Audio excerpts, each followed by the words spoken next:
Saudações, Dukes e Duquesas Tricolores.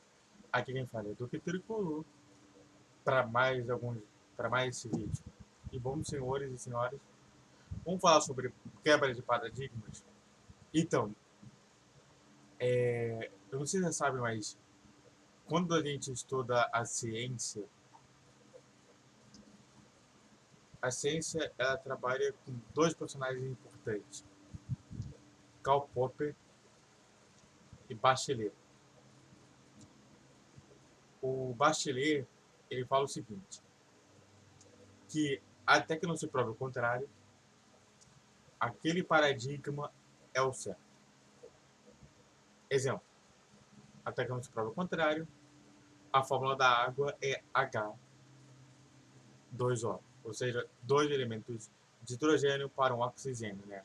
Pra quem não sabe, né, o oxigênio tem 6 elétrons e se une a um elétron de H2O formando 8 elétrons juntos. Então, por isso que acontece essa mistura para transformar em água. E a segunda questão é justamente que Karl Popper ele fala sobre a junção justamente de que toda a ciência ela tem que passar pela falsibilidade, ou seja, aquilo que é falso. Se aquilo que foi dito dentro da ciência não poder ser falso, não é ciência, basicamente falando. E é sobre o primeiro, não o segundo caso que eu vou falar, que é sobre isso. Será que o Fluminense quebrou um paradigma? E outra, será que aconteceu uma quebra de paradigma também entre times? Então vai acompanhar para mais esse vídeo também do canal. Só bora! E bom, Fluminense e Botafogo, para quem não sabe, né? Será no dia 29 de janeiro. E entradas serão disponibilizadas a partir de 12 horas para a partida, que será no dia 29 de janeiro, no Maracanã, pela quinta rodada do Campeonato Carioca. A divisão é 50-50. Ou seja, no Maracanã tem que haver 50%, tem que haver apenas a Sul e a Norte, a Sul do Fluminense e a Norte do adversário, e a mista da Leste e Oeste. Isso já é uma quebra de paradigma, porque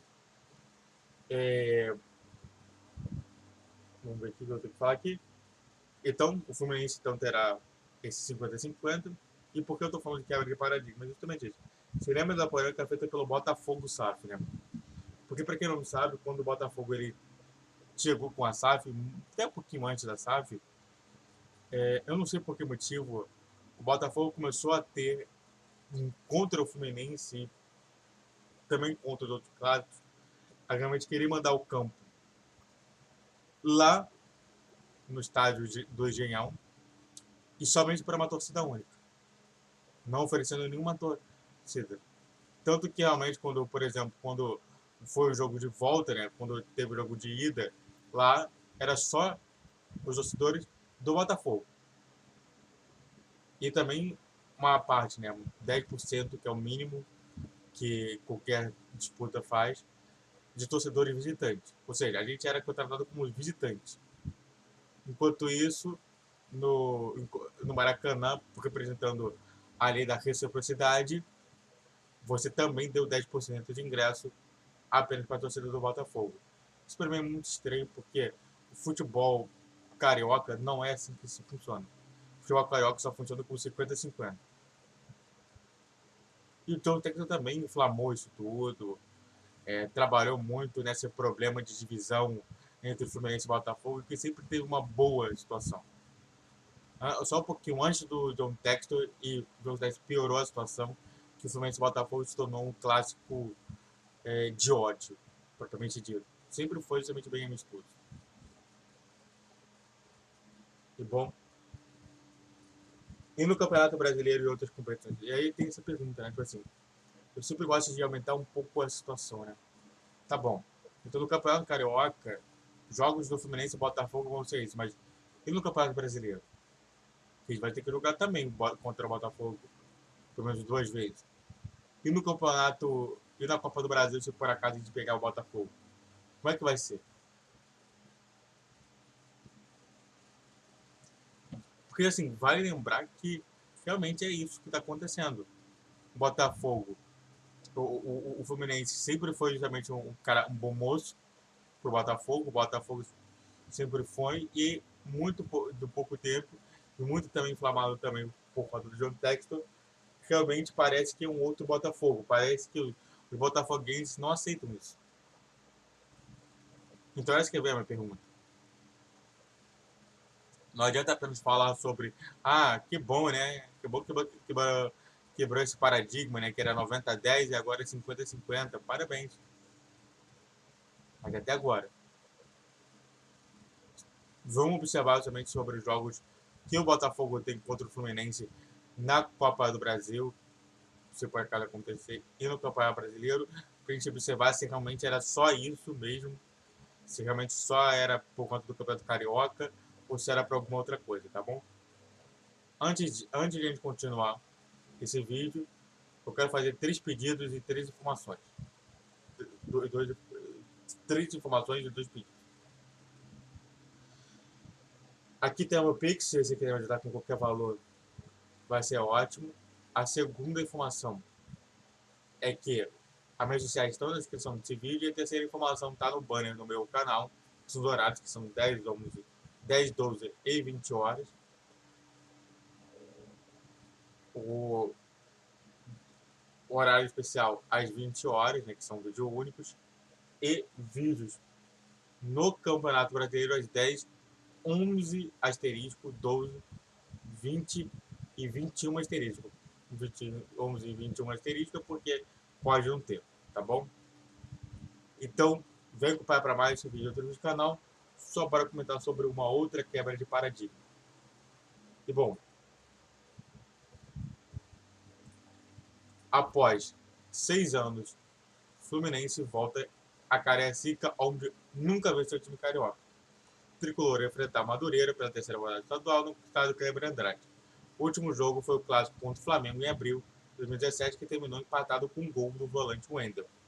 E bom,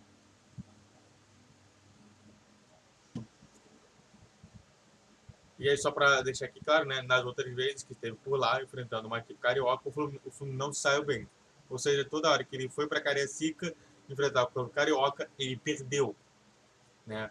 Contra o Flamengo, até me lembro de 2017, com o volante que hoje tá, a outra vez que eu vi que estava no futebol português,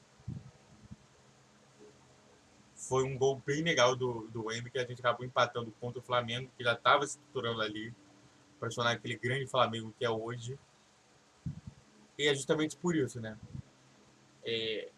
Outra quebra de paradigma, né? Eu esperei muito, eu mantive esse vídeo por conta dessa situação aqui específica, que é justamente isso. Então, realmente, o Fluminense ele voltou para Cariacica, teve uma grande torcedaria. A torcida, para mim, eu avalio como positiva. Eu sempre falo isso. Na minha concepção, até a torcida conta como se fosse um personagem dentro do jogo. Não é à toa que eu coloquei a torcida como negativa dentro do jogo contra o Nova Iguaçu, e eu coloquei como positiva dentro do jogo contra o Madureira. A gente ganhando, a gente quebrou mais uma quebra de paradigma. A gente ganhou de 1-0, gol de John Arias, no bate e rebate, que o John Arias só precisou dar o toquezinho para fazer o gol. Não foi uma grande vitória. Realmente falando, foi muito triste a gente ver o Fluminense naquela situação. E realmente é cobrar, cobrar e cobrar. Vou ficar grandão aqui. E é isso, né? Então a gente quebrou 2 paradigmas, né? A gente quebrou o paradigma justamente do estádio 90-10 do Botafogo, e nós quebramos esse paradigma de vencer o Madureira por 1-0 em Cariacica. E bom, dos dois casos, o primeiro, não sei onde que surgiu essa situação de rivalidade contra o Botafogo, que a gente nunca teve, né? Tanto que o nosso clássico era o clássico do amor. E eu não. E o jogo contra o Madureira, que eu esperei bastante para depois poder fazer esse vídeo, foi lamentável por conta do time e realmente o próprio Diniz ele reclama. Muito obrigado por assistiram, fico por aqui. Se inscreva no canal, faça o para vocês, mas já está na descrição, Pix aqui na tela. Vídeo todos os dias 10, 12 e 20 horas. Saudações tricolores, falou, valeu e tchau, tchau.